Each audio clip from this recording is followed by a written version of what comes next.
paz do Senhor, meus irmãos. A paz do Senhor, professor Márcio. Paz do Senhor, professor Fabiano, alunos e alunas da Escola Bíblica Dominical. Com muita alegria estamos aqui mais uma vez para estudar mais uma lição na nossa abençoada Escola Bíblica Dominical.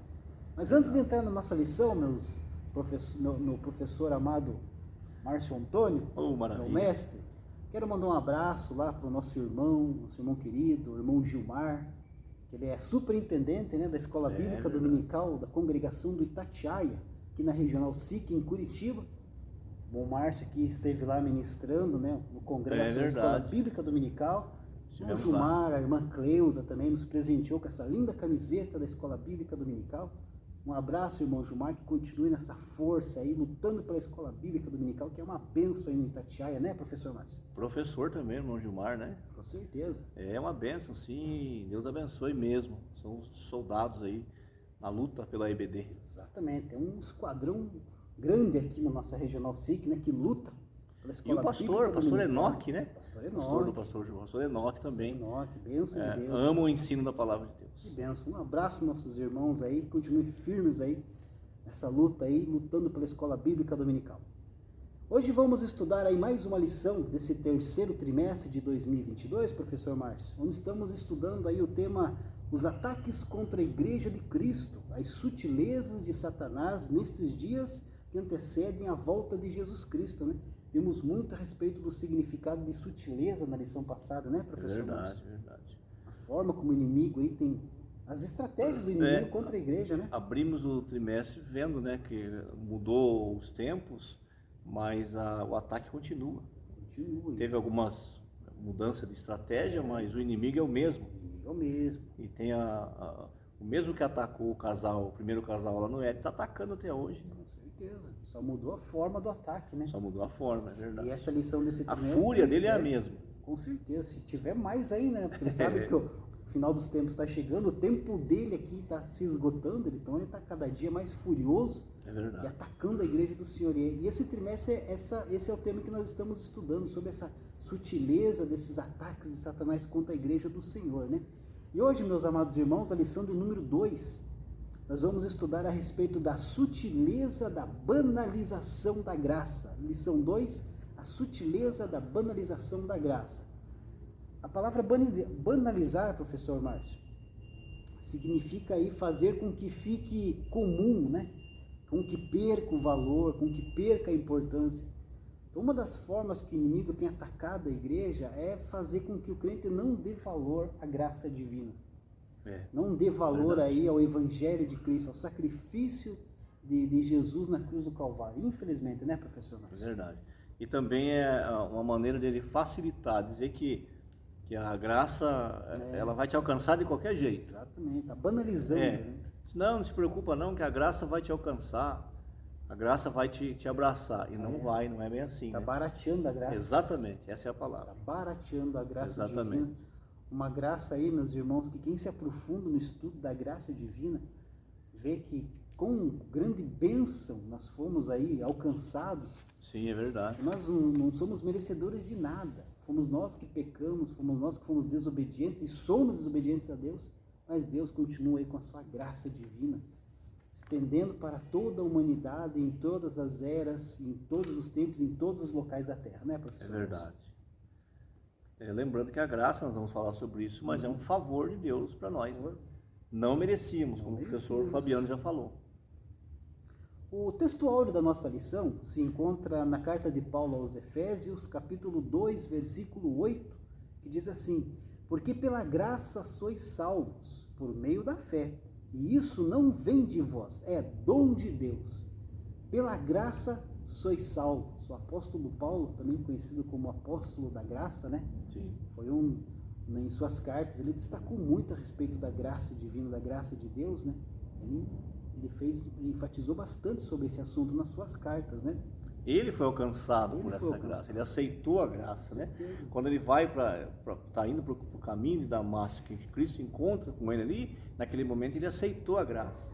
Então é por isso que ele escreve, pela graça sois salvos. Por quê? Porque ele achava que era pela lei que tinha que ser salvo. Ele achava que a lei ia salvar. Ele era um judeu judaizante, que defendia a lei, né? Ele tinha entendimento errado. Aí ele aprendeu, falou, não, mas é pela graça. Pela graça. É pelo favor imerecido, eu não posso fazer nada para ser salvo. Exatamente. A graça de Deus vem e eu só tenho que aceitar. Exatamente. Isso significa que a salvação é obra de Deus. Obra de Deus. É obra de Deus e não obra do homem. É verdade. Nosso papel no plano de salvação, professor Márcio, é nos arrepender dos nossos pecados e aceitar Jesus como nosso único, suficiente Salvador da nossa vida. O resto é tudo por conta de Deus. Exatamente. Ele preparou o plano da salvação, Ele que disponibiliza para nós. Por isso que pela graça sois salvos. Interessante também, professor Márcio, que é por meio da fé. Por meio da fé. Por meio da fé. Então, é por meio da fé. E não é qualquer fé. Não. Não é qualquer fé, não. Fé da salvação. Fé Essa genuína. fé nenhum ser humano consegue ter. Verdade. Ela é acrescentada pelo Espírito Santo no nosso coração. Com certeza. É Ele que dá a fé para a salvação. É aquela fé que o objeto é unicamente Cristo. Cristo. Você só tem fé em Cristo, Salvador, aquele que entregou a sua vida, que derramou seu sangue puro e carmesim pelos nossos pecados. É que verdade. maravilhosa graça que tem nos alcançado aí, nos alcançou, né, professor Márcio? Tem alcançado tantas pessoas, né? E estamos aí lutando para mostrar aí a real significado da graça divina através das escrituras sagradas, né? E como vamos ver na lição aí hoje, tantas igrejas, tantos pregadores aí, infelizmente, têm banalizado essa graça divina. A leitura bíblica em classe, que serve como base da nossa lição, se encontra na carta de Paulo aos Efésios, capítulo 2, do versículo 4 ao versículo 10. Então, se você não tem a lição em mãos e quer acompanhar esse estudo, faça a leitura desse texto sagrado. Efésios, capítulo 2, do versículo 4 ao 10, que é a base aí da nossa lição. E os objetivos da lição que vamos estudar hoje é explicar a natureza da graça, apresentar a graça no contexto bíblico, classificá-la no contexto histórico da reforma protestante e pontuá-la no contexto contemporâneo, né? Contemporâneo dos nossos dias, né, professor? Exatamente. Como que está sendo aí visto a graça divina nos nossos dias, né? A introdução da nossa lição diz assim: nesta lição estudaremos sobre a graça de Deus. Não há dúvidas de que nos últimos anos os cristãos têm demonstrado maior interesse em conhecer melhor a doutrina da graça. Nesse sentido, pode-se dizer que há um despertar da graça. Contudo, para muitos, esse ensino continua ainda ofuscado. Nesse aspecto, pode-se dizer que a doutrina da graça tem sido mal compreendida e, portanto, mal assimilada e, consequentemente, desvirtuada. Muito do que se prega e se ensina como sendo o Evangelho da Graça, nada mais é do que uma forma deturpada da graça. A definição, né, professor Márcio, mais comum da graça de Deus é o favor imerecido, né? Já comentamos aqui no início da aula, né? Ou seja, é algo que Deus fez para nós, né? Sem que nós tivéssemos aí nenhum mérito para receber. Nenhum mérito. Muito pelo contrário, né? Sim. Toda a humanidade tinha uma dívida que só poderia ser paga por alguém inocente, sangue inocente. Então a Bíblia vai dizer, Paulo escrevendo em Colossenses, ele fala que tinha uma cédula, tinha um documento escrito lá, condenado, e estava nas mãos de Satanás. Então quando Jesus vem para morrer na cruz do Calvário, ele toma esse documento de Satanás e rasga essa cédula e fala, tá livre. Tá livre. Agora, professor Fabiano, essa é a graça, mas para entrar no plano de salvação é preciso aceitar a graça. Exatamente. E nós vimos aqui que está sendo deturpada, porque uma das coisas que a graça exige, que a pessoa que tem a graça de Deus tem que fazer, é mudar o seu comportamento de vida. Exatamente. É a forma, né, como as pessoas estão entendendo a graça, né? Tem muitas pessoas, muitos evangélicos mesmo, né, professor Márcio, eles têm aí entendido de forma errada o significado da graça divina, né? Eles acham que é uma liberdade para pecar. Exatamente. Veja, professor Fabiano, que nesse contexto nós estamos falando, muito ser humano já morreu sem salvação e vai morrer sem salvação, mas, porém, a dívida deles também foi paga por Jesus, só que eles não quiseram aceitar o plano de salvação.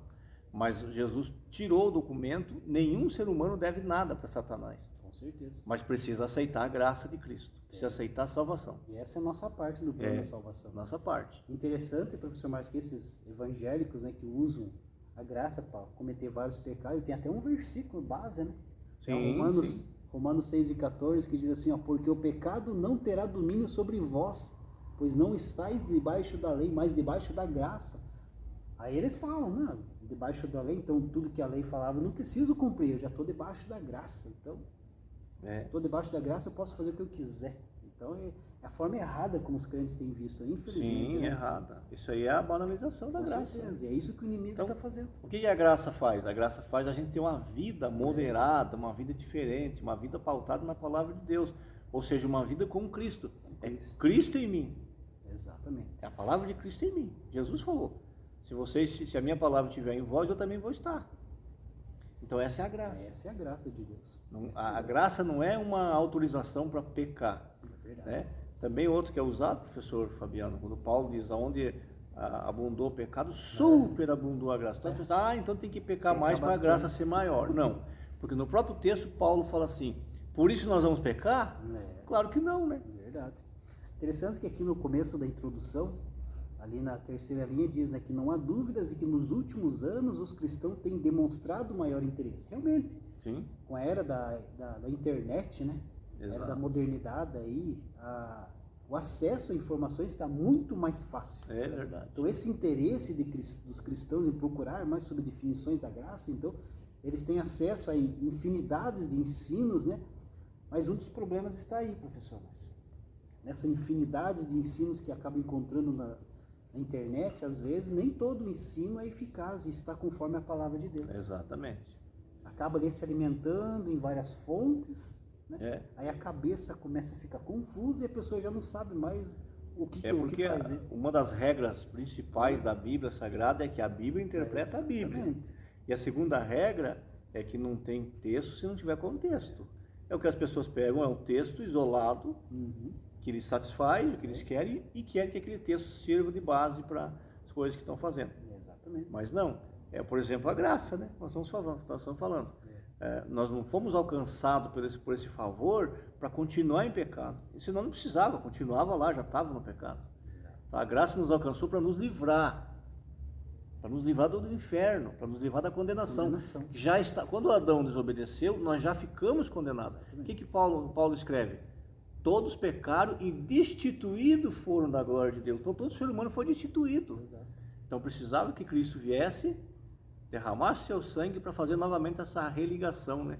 A religião quer dizer isso, religar. Agora, tem que manter a salvação. Nós não podemos fazer nada para ser salvo, mas nós temos que manter a nossa salvação. Se não fosse assim, professor Fabiano, Jesus não diria assim. Naquele dia muitos vão dizer, fiz isso, e eu vou dizer para eles, afasta de mim, que eu não conheço vocês que praticaram a iniquidade. Então tem muita gente pregando por aí que a salvação, uma vez salvo, sempre salvo. Se fosse assim, Jesus não diria isso para um grupo de crentes lá que acabou deixando de amar a palavra e foram condenados. Essa é a doutrina do determinismo. Exatamente. Eles pregam isso aí, eles ensinam que uma vez salvo, salvo para sempre. Aí você pode fazer o que você quiser. Mas está totalmente errado, meus irmãos. Então vamos estar à luz da palavra de Deus, vamos não apenas ler a Bíblia Sagrada, mas vamos entender, para compreender a palavra de Deus e praticar, né? E praticar ela na sua vida, porque tenho certeza que o Espírito Santo vai fazer a diferença na sua vida. Ponto 1 da nossa lição, compreendendo a graça. Subtópico 1, a graça é divina. Ao se afirmar que a graça é divina, se quer dizer com isso que a sua origem está inteiramente em Deus. Foi Ele quem quis agir com graça. O testemunho bíblico é que aprove a Deus salvar os homens. Isso significa que a origem da graça, bem como a iniciativa da salvação, é ato de Deus. A graça, portanto, tem origem no céu. Ninguém pode salvar a si mesmo.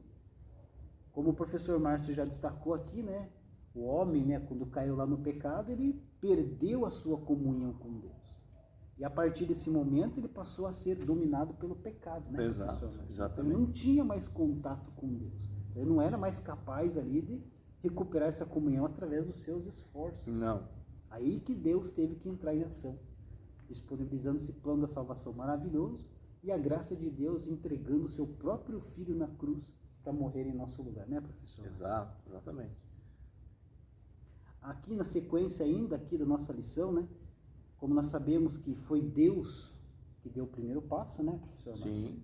Ele continua dando o primeiro passo em direção ao pecador, estendendo a sua mão através do Evangelho, através da pregação da palavra. Foi assim conosco, né, professor? Sim. E continua sendo, né? Jesus, certa vez, levaram um paralítico até ele e ele falou, os seus pecados estão curados, estão salvos, você não tem mais pecado. Aí o pessoal falou, mas espera aí, você salva o pecado? Você tira o pecado? Ele falou, sim. Mas eles queriam ver a cura. Ele falou, então levante e ande. Ele disse, olha, se ele andar, se ele for curado e não tiver salvação, ele vai para o inferno. Então é melhor que ele seja salvo, porque quem perdoa pecado é só Jesus. Só Jesus. Então ele mostrou isso. Ele falou, estou perdoando os seus pecados, mas também tem a cura física também. Com certeza. Então, a graça de Deus é isso, ela vai lá onde o homem não pode, ninguém pode fazer nada. Por isso que em Efésios está escrito lá, né? Não é pelas obras, mas é pela graça de Deus. Graça divina. É dom de Deus. Tem uma história, né, que eu já ouvi a respeito de um menininho que fez um barquinho, construiu um barquinho, daí foi brincar na praia e perdeu. O barquinho foi embora. Aí um tempo depois ele encontrou o seu barquinho, mas numa loja, sendo vendido. Aí o menininho chegou pro dono da loja, esse barquinho é meu. Eu quero esse, não, esse barquinho eu achei, se quer, tá, então você vai ter que comprar ele. Mas fui eu quem fiz, fui eu que criei, mas você vai ter que pagar. O menino foi lá e pagou e recuperou o barquinho. É assim que Deus fez conosco. É verdade. Ele nos fez, Ele é o nosso Criador, mas em certo momento nós nos afastamos de Deus. Exato. Então Deus foi lá e pagou o preço. Recuperou. Através de Jesus Cristo. E recuperou essa comunhão, né, professor? Pertencemos a Deus por duas vias, né? Pela criação. Exatamente. E pela regeneração através da morte de Cristo. Com certeza. Então Deus é maravilhoso, estende essa graça maravilhosa a todos nós. A vontade de Deus é que todos os homens se salvem, né, professor? Sim, com certeza. Mas só que Deus não impõe a graça por goela abaixo para toda a humanidade. Então Ele disponibiliza. Está aqui a salvação. Você faz isso, você tem livre-arbítrio. Então cabe a nós aí, nos dar essa oportunidade de nós escolhermos aceitar ou não aceitar a graça divina, né, professor? Pode rejeitar. Né? Exato, é um convite para a salvação. Que maravilha. Jesus disse, quem quiser vir após mim, então tem que querer primeiro. Aí ele falou, se quer vir, então renuncia a si mesmo, pega a sua cruz e me siga. Siga. Essa é a manifestação da graça. É da graça de Deus. Por isso que a graça é divina, partiu de Deus. Subtópico 2, a graça é imerecida. A graça é um favor imerecido. Isso significa que ninguém a merecia e nem tinha como merecê-la. De fato, a Escritura diz que não há justo nenhum sequer, Romanos 3:10. Nossa justiça própria é como trapo de imundícia, Isaías 64:6. A nossa condição antes de conhecermos a graça se assemelhava a de alguém que deve uma grande quantia e não tem como pagar. Então essa iniciativa, professor Márcio, de Deus de nos oferecer aí a salvação, não se baseia pelas nossas ações, não, mas sim pelo seu amor pela humanidade. Né? Quando Jesus fala em Mateus 6:33, mas buscai primeiro o reino de Deus e sua justiça, ele está falando isso aqui. Ele está dizendo, é a justiça de Deus que te salvou. Porque toda vez que o ser humano vai com a justiça dele na frente, professor Fabiano, não dá certo. Verdade. Porque a nossa justiça é o quê? Vai nos pôr no melhor lugar, eu vou ser melhor em tudo que faço, eu vou ser o melhor da igreja, entendeu? Essa é a minha justiça. O outro vai ser pior, entendeu? Então Jesus falou, busque a justiça divina, porque é ela que te salvou. É através dela que você entrou na salvação. Com certeza. A nossa dívida espiritual com Deus, professor Márcio, é impagável. Não tem como pagar. Tem muita gente que tem tanta riqueza, né, e acha que é suficiente, mas não. Não. Toda a riqueza aqui da terra, humanamente falando, toda essa riqueza não chega nem a uma porcentagem dessa dívida. Não tem como ser pago, né? Então, somente através daquele sangue. Exatamente. Sangue puro e carmesim. E é por isso que tem que aceitar. Né? Veja, Deus é tão maravilhoso que ele ainda disse, você quer? Ele não obrigou, ele falou, se quer, aceite. É a única moeda que pode pagar a nossa dívida. É a única. É a única moeda, professor Márcio. É o sangue de Jesus. É verdade. Sangue derramado na cruz. O apóstolo Pedro fala sobre isso. Não fomos comprados por ouro nem prata, que é corruptível, que se corrompe, que se corrói. Exatamente. Mas fomos comprados com o bem mais precioso que existe, o sangue. Precioso. Sangue de um inocente. De um inocente. E esse sangue continua escorrendo. Continua escorrendo e está aberto para todos. A porta ainda está aberta. Vamos continuar pregando o evangelho, porque tem muitas almas ainda que precisam ser alcançadas. Pessoas que estavam aqui na igreja se desviaram por algum motivo ou outro, que foram, talvez caíram aí no ensino errado, né? Falso profeta, outra forma que o inimigo usa. Ou então entraram com a sua justiça, né? Porque a minha justiça vai sempre dizer que eu estou sendo prejudicado. Verdade. É a minha justiça. Mas a justiça de Deus está dizendo não. Você precisa se humilhar debaixo da mão de Deus para alcançar o céu e a graça. Então, aproveite a oportunidade. Volte para a igreja. Venha lá, conserta onde parou e continua. Porque a graça está disponível. Mas chegará um momento, professor Fabiano, que a porta da graça vai se fechar. Vai se fechar. E aí não vai ter mais. E os sinais estão muito evidentes que esse dia está próximo. É verdade. Né? Então, cada dia que se passa é um dia mais próximo. Nós estamos aí da vinda do nosso Senhor Jesus. Então, vamos continuar pregando a palavra e Deus vai continuar dando oportunidade para essas pessoas, né, de aceitar essa graça divina. É verdade. Se arrepender dos seus pecados e andar nos caminhos do Senhor. Ponto 2. A graça no contexto bíblico. Subtópico 1, a necessidade da graça. Uma das doutrinas mais bem definidas e claras nas Escrituras é a referente à queda do homem. O primeiro fato a ser observado é que Adão, o primeiro homem, foi criado como um ser moralmente livre, podendo escolher o que fazer. Então, a Escritura diz que Adão foi tentado, mas não coagido a pecar. Deus o responsabilizou por sua desobediência. O primeiro homem, portanto, de forma livre e voluntária, desobedeceu e pecou. É interessante, professor Márcio, aqui, né? De forma livre e voluntária, desobedeceu e pecou. Então, Adão não foi obrigado a pecar. Não. Ele escolheu. Ele desobedeceu a ordem de Deus e a oferta que Eva fez para ele, aceitou e desobedeceu. O professor Fabiano, Adão, e depois, consequentemente, a sua companheira Eva, foram os únicos seres humanos a ter livre-arbítrio 100%. 100%. Depois deles, ninguém mais teve. O que diz o salmista? O salmista escreveu, acho que no Salmo 51, ele fala, em pecado me gerou minha mãe, em pecado fui gerado. O que ele está dizendo? A atmosfera do pecado está desde Adão e Eva. Então, o único ser humano que pôde escolher foi ele. Exatamente. E tinha condição de escolher. Tinha. Mas ele escolheu desobedecer. Caiu ali no engano de Satanás e desobedeceu a Deus e pecou. Hoje nós somos diferentes. Nós temos um agente tentador. Nós temos uma tentação 24 horas. A natureza do pecado está em nós. E ele não tinha natureza de pecado. Ele era criado santo, puro. Ele não tinha isso. Mas ele acabou decidindo, ele escolheu. E aí trouxe o pecado para a humanidade. E aí nós herdamos essa natureza de Adão, né? Chegar lá no céu, eu quero perguntar para ele, por que Adão, né? Será que ele vai saber responder? Eu acho que é melhor não deixar para perguntar lá. Também não sei. Aqui no segundo parágrafo, professor Márcio, ali no meio, ele diz ali, né? Ninguém, portanto, ficou fora da esfera do pecado, né? Assim como Adão é a raiz de toda a humanidade, então nós somos descendentes de Adão e Eva, então todos os seus descendentes herdaram. Que maravilha, né? Herdamos esse pecado. Que é chamado do pecado original, né? Pecado original. Então, isso aí já arrastou para toda a humanidade, todo mundo que vê depois de Adão e Eva está contaminado com esse pecado. Por isso, às vezes até tem gente que pergunta, mas o que eu tenho a ver com o pecado de Adão? Foi lá no Jardim do Éden, eu não pequei, não era eu que estava lá, que culpa que eu tenho, né? Tem gente que pergunta isso, porque nós somos aí descendentes de Adão. Então, como o primeiro homem foi contaminado, isso... E havia um alerta de Deus, né? No dia em que pecares, certamente morrerá. Com certeza. Vai perder a comunhão com Deus e vai entrar a morte também física, porque até então não tinha. Por que nós sofremos hoje quando perdemos um ente querido? porque é tirado da gente. Não era para ser assim. Com certeza. Então Deus criou para ser eterno, vivo aqui, né? Então com a desobediência veio a morte física também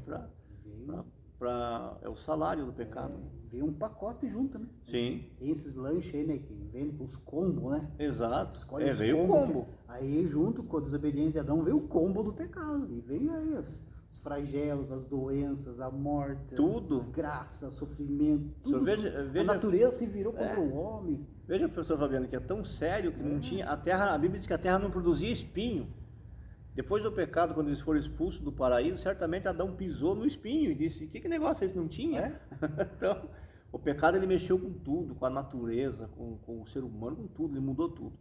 Por isso, quando vem a graça, ela vem exatamente para mudar esse quadro. Exatamente. Lá no final do subtópico 1, diz lá, né? Em Cristo Jesus, portanto, Deus manifesta o seu grande amor pela humanidade e vê nele a sua justiça satisfeita, né? Então, nenhum ser humano poderia aí pagar esse preço. Né? Então, a única pessoa em quem Deus ficou satisfeito com a justiça foi em Jesus Cristo, que é a manifestação da graça de Deus, né? Verdade. O amor aí do Pai pela humanidade o levou a nos dar essa oportunidade da salvação maravilhosa através do seu Filho Jesus, né? Que maravilha, né? Subtópico 2, a extensão da graça. As Escrituras afirmam que Deus quer salvar a todos. Deus ama todos os homens. Logo, o mais vil pecador, no lugar onde estiver, é amado por Deus e por isso deve ser alcançado. O alcoólatra, o adúltero, o homicida, etc. Todos serão aceitos por Deus se receberem a graça divina, Cristo Jesus. Essa graça é extensiva a todos os homens. Ela é universal. Contudo, essa graça não é universalista. Uma coisa não tem relação com a outra. O universalismo prega que todos, independente de credo, religião ou arrependimento ou comportamento, serão salvos. Ao contrário, a graça é universal porque é estendida a todos os homens. Todos os que se arrependerem e confessarem a Cristo podem ser salvos. A graça é oferecida a todos, contudo, só se torna eficaz na vida daquele que crê. Como fala aqui dos alcoólatras, né, do adúltero, até o último instante de vida a pessoa ainda pode ser salva, né, professor? Isso é entre ela e Deus. No último instante ela pode se arrepender de coração dos seus pecados, de todos os crimes que pode ter cometido aqui na terra, e a graça, ele ser alcançado também por essa graça, né? É por isso que ninguém compreende o amor de Deus. É verdade. Não tem como compreender. Não tem. Até fomos questionados esses dias aí, numa aula, né? Só, mas a pessoa fez o mal e daí no último suspiro lá ele acredita em Deus e é salvo. Falei, é o que a Bíblia diz, é a salvação. Paulo escreve em Romanos: se com a tua boca confessares e com o coração crer que Jesus é o Filho de Deus, será salvo. Exatamente. Então o amor de Deus não tem explicação. Nós temos que aceitar o amor de Deus, aproveitar do amor de Deus, está dando esse amor para nós. Mas não adianta a gente buscar a explicação. É verdade. Aqui a lição fala a respeito da graça que é universal, né? Sim. Ela não é universalista, né? Que tem aí alguns ensinadores que explicam, né? Que ensinam que a graça é universalista, né? Que é para todos. Todos, no final, todos vão ser salvos, né? Então, se fosse assim, se todos vão ser salvos no final, Cristo não precisava ter vindo morrer na cruz por nós. Exato. Né? Essa é um ensino deturpado daquilo que nós falamos aqui. Quando Cristo morre na cruz, ele compra de volta toda a humanidade. Isso. Mas não está dizendo que todos vão ser salvos, é preciso aceitar. O que diz João 3,16? Deus amou o mundo de tal maneira que entregou seu Filho para morrer na cruz, e todo aquele que nele crê seja salvo, não pereça. Então tem que crer em Jesus para ser salvo. Agora, num contexto geral, toda a humanidade vai para o inferno, que ele quiser ir, mas vai já tendo a dívida paga. Exatamente. Só que não quis aceitar. Não quis aceitar. É verdade. É como se dissesse assim: eu não pedi para ninguém pagar, não quero. Eu vou queimar lá porque eu não quero que ninguém faça por mim. Exatamente. Vai queimar eternamente, né? Então, mas já tá, não tem mais. Agora, quando aceita Jesus, Paulo em Romanos 8 diz: portanto, agora nenhuma condenação há para aqueles que andam segundo o Espírito, e não mais segundo a carne. Então, se fosse assim, não teria essa divisão andar segundo carne e espírito. Era um andar só, né? Um andar só, não precisava, né? Então, por isso que fala aqui que ela não é universalista. Exatamente. Ela mostra as regras, tem regra. Exatamente. Então, aqueles que perseverarem até o fim, aceitarem Cristo como Salvador, vão herdar o reino de Deus, como Jesus mesmo falou. Mateus 24:13, mas aquele que perseverar até o fim será salvo. Então, perseverar o quê? Nós temos que continuar. Aceitamos a Jesus hoje, mas a partir daquele momento, cabe a você manter a sua salvação. Sim. Ela já está garantida, mas você tem que manter ela através da santificação. É o que nós vimos aqui, né? Mudar o comportamento. Mudar o comportamento. Ter outra conduta. Andar agora pelos caminhos que Jesus, a Bíblia diz que Deus já fez caminhos para nós. Dar fruto, ser discípulo de Cristo, andar no caminho do Senhor. Entender que evangelho é sofrimento. Exatamente. Evangelho é luta. Ser servo de Deus é servo mesmo, não é determinar isso. Eu determino que Deus faça isso, faça aquilo. Então hoje estão pregando assim por aí.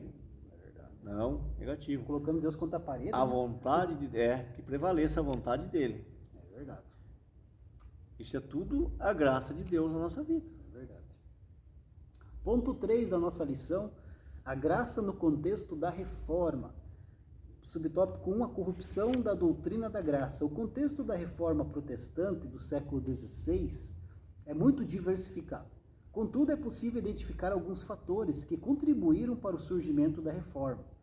O catolicismo perdia influência e, por isso, surgiu uma reação contra os líderes religiosos por conta do seu baixo nível moral. A rejeição da doutrina católica como válida, um maior interesse pela educação, que deixa de ser aí um privilégio dos líderes católicos, e uma maior diversidade doutrinária. De uma forma direta, pode-se afirmar que a reforma surge como uma resposta ao enfraquecimento, deturpação e negação da doutrina da graça, que no período medieval havia sido totalmente desconfigurada. A salvação pelas obras havia substituído a salvação pela fé somente. Em outras palavras, a salvação havia se tornado meritória. O que aconteceu lá, professor Márcio, foi aquela venda de indulgências, né? Exato. A Igreja Católica Romana vendia indulgências aí para o povo se salvar do inferno, né? Para conseguir a salvação, né? E mais ainda, né? A pessoa poderia comprar a salvação daquele que já tinha morrido, estava morto. Então, cada vez que a moeda caía, o dinheiro caía ali no gasofilácio, né, no lugar que colocava, diziam eles que a pessoa estava subindo degrau por degrau. Exatamente. Saindo do inferno. Exatamente. Ou seja, era a salvação pelas obras. Eles falavam que você conseguiria ali o perdão de Deus, né? Sim. Comprando pagando, né? Você estava pagando a tua salvação. Pagava ali para a igreja, te dava uma carta e estava comprando. Comprava um título. Exatamente. Estou comprando a salvação aqui de uma pessoa que morreu, tal, mas não sei se ele está no céu ou não. Exatamente. Então vamos comprar. Não, agora ele está porque está pagando. Então quem tinha dinheiro, quem tinha muito dinheiro, quem era rico lá, poderia comprar e podia alcançar a salvação com o pagamento dessas indulgências. E o interessante, né, professor Márcio? Que tinha pessoas lá que compravam, né, indulgência de pecados que ainda ia cometer. Ia cometer. Quero comprar mais aqui, talvez eu faça isso, então vou comprar aqui com antecedência, né? Isso aí, a pessoa que vendia, porque passava de cidade em cidade, né? Exato. Vendendo, se você não voltar aqui, eu já estou garantido, né? Teve uma situação interessante, né? Teve. O senhor já contou para uma aula, né? Teve. O bispo foi, né, na cidade, era anunciado, né? Porque diziam daí, vendendo as indulgências, arrecadavam muito dinheiro. Aí um cidadão comprou lá o pecado, comprou a liberdade do pecado que ele ia cometer. Aí ele recebeu de todo mundo e estava indo embora. Aí lá no caminho ele cercou a carroça lá, pegou todo o dinheiro e falou, já estou perdoado, eu paguei ontem, então eu estou te assaltando e eu já comprei meu perdão. E foi embora, levou dinheiro da igreja. Isso parece história, parece piada, mas é fato, isso fato. Acontecia. Exatamente. Então, aí os crentes, né, lá ainda tinha aquelas pessoas que olhavam na Bíblia e falavam, mas está errado isso aqui. Reformadores. Então. Isso. Lutero, mas antes Lutero já tinha mais gente. Lutero foi aquele que Deus... Isso, aquilo que Deus levantou, né? Mas já tinha gente ajudando Lutero. Já tinha morrido. João Hus. Foi morto, inclusive, por causa disso, né?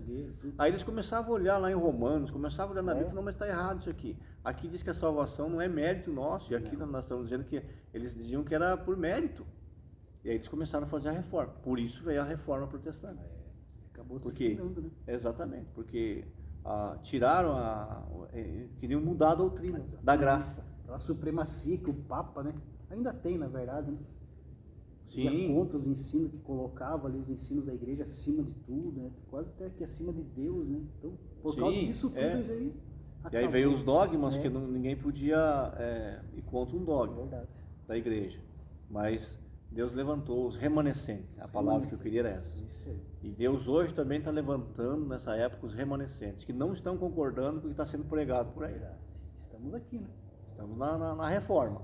Quem é professor da escola bíblica dominical, aquele aluno que gosta da escola bíblica dominical, que estuda a palavra, são esses remanescentes. São os remanescentes. Que estão estudando ali para ensinar a palavra de Deus como tem que ser mesmo. Então, que Deus levante mais remanescentes em nosso meio, né? É verdade. Que Deus aí consiga aí levantar mais pessoas que possam aí estar à frente da escola bíblica dominical. Sabemos que tem igrejas que são abençoadas, que tem vários professores. Sim. Mas também tem lugares precários, né? São poucos professores, a frequência é muito baixa, não tem talvez um apoio de um pastor, de um líder, né? Então que Deus desperte no coração dessas pessoas, né? Esse amor e que os ensinadores ensinem a Bíblia. A Bíblia. Sem argumento humano. Exatamente. Não precisa, né? O que os reformadores fizeram foi a Bíblia. As 95 teses de Lutero que ele pregou na porta da catedral lá da cidade dele, é Bíblia. Quem já leu, quem conhece, sabe. Ele colocou todos os questionamentos lá do livro da carta de Paulo aos Romanos. Por que ninguém contestou ele? Porque era costume da época, eles colocavam lá chamando para o debate, né? Por que ninguém foi lá e chamou ele para o debate? Porque não tinha como debater com a Bíblia. Então nós precisamos hoje isso. Pessoas que preguem e ensinem o evangelho ortodoxo. Ortodoxo quer dizer correto. Exatamente. Só isso. O principal objetivo da reforma protestante é justamente trazer a igreja de volta aos fundamentos, né? Aos ensinos da palavra de Deus que havia se perdido ali com o poder da igreja católica romana, né? Exatamente. E o subtópico 2, que é a restauração da doutrina da graça. É justamente isso que a reforma protestante veio trazer de novo, né? A doutrina da graça que tinha meio que se perdido em meio tantos e tantos anos, centenas de anos que a igreja católica dominou e foi colocando esse negócio de indulgência, né? Sim, séculos. Séculos e séculos, e a reforma protestante veio resgatar esse ensino aí, né? E precisamos talvez hoje, né, com essas coisas que andam acontecendo, talvez uma reforma, novamente, dentro da igreja protestante, né? Que tem muitos pastores aí que estão achando voltar para a palavra, né? Acho que estão acima de Deus, né? Tem que voltar, mas Deus vai se acertar com eles, né? Sim, com certeza. Ponto 4 da nossa lição, já partindo para o final, a graça no contexto contemporâneo. Subtópico 1, a graça barateada. Há muito a expressão graça barata foi introduzida na literatura para expressar a vida cristã nominal ou mundanizada. De fato, o evangelho expresso por alguns ensinadores não reflete mais a graça. Parece que quanto mais cresce, menos influência os evangélicos estão causando na sociedade. Urge voltar para o evangelho da genuína graça de Deus. Aí que é o grande problema, né, professor Márcio? A graça barata, né? E essa graça barata que muitas igrejas pregam, que muitos pregadores ensinam, talvez aí seria uma desculpa de se poder voltar àquela vida leviana, aquela vida mundana, descompromissada com Cristo, né? Não exige transformação. Exatamente. Prega-se muito para a satisfação do corpo, da vida terrena, para ficar fixado na terra. Então não existe transformação. E evangelho sem transformação não é evangelho. O evangelho tem que transformar, a vida do crente tem que ser transformada. O próprio evangelho diz isso, né? O evangelho já é a boa notícia, a boa nova. Então essa banalização é isso aí. É o que a gente vê aí, templos abarrotados de pessoas, mas estão buscando o quê? Buscando os bens próprios. Não exige estão buscando renúncia. coisas para a terra. É verdade. Não exige renúncia, exatamente. Então, se não tem renúncia, não precisa transformar nada. Não requer nada do homem, né? Aí tem uns que dizem assim, é melhor aqui dentro do que lá fora. Mas melhor aqui dentro, mas está indo para o inferno aqui dentro. Então não é melhor aqui dentro, mas dentro da palavra também. Da palavra. E essa palavra tem que partir da onde? Partir dos líderes da igreja, partir da Bíblia Sagrada, pregando. O que a graça faz, professor Fabiano? A graça de Deus, ela evita que a gente viva em impiedade, por exemplo. A graça de Deus nos direciona para longe da violência, da blasfêmia, de blasfemar as coisas de Deus, longe da malícia. É isso. Longe do pecado. Então isso aí é transformação de vida. Exatamente. Agora, quando não existe a renúncia, está tudo junto. Está tudo junto e misturado. Esse que é o grande problema, né? E as pessoas acham que estão no caminho certo, mas quando chega naquele grande dia, Jesus vai falar, não te conheço, aparta-se de mim. Esse que é o problema, meus irmãos. Esses dias eu conversei com um rapaz aí, ele falou para mim que agora ele está muito feliz porque ele encontrou uma igreja que entende ele. Aí ele falou para mim, ele congregava aqui com a gente, agora ele falou, eu estou feliz, encontrei uma igreja que me entende. O que será que é uma igreja que entende? Infelizmente tem igreja que aceita até casamento homossexuais, né? Sim. Então, isso é graça barata. É barato, exatamente. Isso é graça barata. É aquele perdão sem arrependimento. Sem arrependimento. É um batismo sem mudança. Sem mudança. É um evangelho sem cruz. Sem cruz. É um evangelho sem Cristo. Então isso aí é graça barata que muitas pessoas estão caindo nessa cilada. É verdade. E está sendo colocada pelo nosso inimigo, Satanás. Essa é uma sutileza. É uma sutileza, que ele está fazendo, infelizmente. Subtópico 2, o valor da graça. Escrevendo aos Coríntios, o apóstolo da graça afirmou: vocês foram comprados por preço. 1 Coríntios 7:23. Paulo foi um defensor do evangelho da graça. Em seu tempo, ele não aceitou de forma alguma os penduricalhos que alguns cristãos quiseram pôr ao evangelho. O apóstolo sabia do alto preço que custou a nossa salvação, o sangue de Cristo. A salvação é de graça, mas o seu preço custou caro. Duas coisas precisam ser observadas neste texto. Primeiramente, a voz passiva do verbo grego indica que outra pessoa fez a transação por nós, e o tempo verbal, aoristo, diz que essa transação foi completa. Não há mérito humano. Cristo pagou o preço e fez tudo por nós. Nada mais precisa ser acrescentado à nossa salvação. Isso é graça. Então a graça está pronta. Exato. A graça está completa. O preço da nossa salvação, meus irmãos, foi altíssimo. Sim. Foi muito caro. Um inocente teve que morrer pelos nossos pecados, né, professor Márcio? Exatamente. Somente o sangue do Senhor Jesus pôde ali pagar a nossa dívida. Exatamente. Então vamos valorizar mais, né, esse sacrifício. E aceitar. Aceite a graça de Jesus. É verdade. Deixe que o Espírito Santo transforme a sua vida. Com certeza. Quando aceitamos a Cristo, o Espírito Santo faz morada na nossa vida, no nosso corpo. Ele vem morar na gente. E aí deixa ele transformar a tua vida. Deixa ele conduzir a tua vida, que vai dar tudo certo. Agora, se você quiser entrar com a tua justiça, não vai dar certo. Deixa a justiça de Deus prevalecer. Com certeza. O sacrifício de Jesus, meus irmãos, é suficiente. Só o sacrifício de Jesus já é o suficiente para a nossa salvação. Não precisa, né, de não precisa carregar uma cruz nas costas daqui em São Paulo. Não precisa subir escada ralando o joelho. Não precisa nada disso. Acender vela. Precisa ter uma vida transformada. Não precisa acender vela, nada disso. Se durante a vida o cidadão não iluminou o caminho dele, não é depois de morto que vai iluminar. E também as velas não têm poder nenhum para isso. Exatamente. Veja, nós estamos falando aqui da graça de Deus. Nós estamos falando aqui que não precisa nada disso. O evangelho é simples. É simples.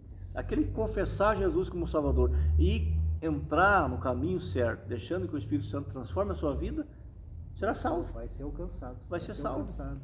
É verdade. Então a salvação é a graça de Deus.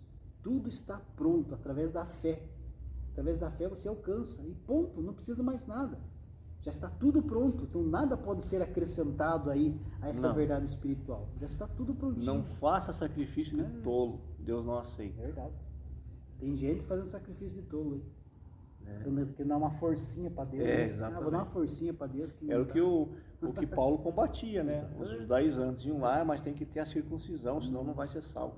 Mas você está comendo carne de porco, não vai ser salvo. Aí ele vinha e dizia, a graça do Senhor é suficiente, a graça basta. Pronto, então não tente ajudar a Deus que não vai dar certo. Só fé já basta. Exatamente. Só pela fé. Conclusão. Nesta lição partimos da necessidade de se compreender corretamente o que é a graça de Deus. Vimos como a graça de Deus foi entendida em diferentes contextos. A Bíblia é sempre a régua, através da qual qualquer entendimento da doutrina da graça precisa ser medido. Como verberou na Reforma, a Escritura continua ecoando em nossos dias. A salvação é somente pela graça. E coloco mais, e vem de Deus. E a nós coube apenas aí nos arrependermos e aceitarmos a Cristo como único e suficiente Salvador da nossa vida para ser alcançados pela graça de Deus. Mais uma coisinha, professor Fabiano. Tem gente que diz assim, eu já pequei tanto que Deus nem me quer mais. Não, sempre. Se tiver boa vontade de você aceitar, não tem pecado que Jesus não perdoa. É verdade. Deus abençoe. Deus abençoe.